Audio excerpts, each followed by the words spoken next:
Welcome to our channel. If you want to add users to your YouTube TV subscription and share your membership with family members, follow these step-by-step instructions. Step 1. Open the YouTube TV app or website and log in with your primary Google account that holds the subscription. Step 2. Click on your profile picture in the top right corner and select Settings from the menu. Step 3. Navigate to the Family Sharing section where you can manage household members and sharing permissions. Step 4. Click on Setup or Manage Family Group to create or edit your family sharing group. Step 5. Enter the email addresses of the family members you want to invite. YouTube TV allows up to 6 accounts per household. Step 6.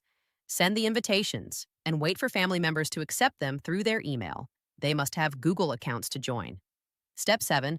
Once accepted, family members can access YouTube TV using their own Google accounts with personalized recommendations and DVR libraries. Step 8.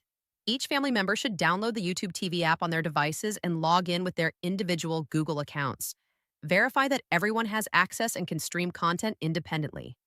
Remember that all members must reside in the same household to comply with YouTube TV terms. Don't forget to like this video and subscribe to our channel.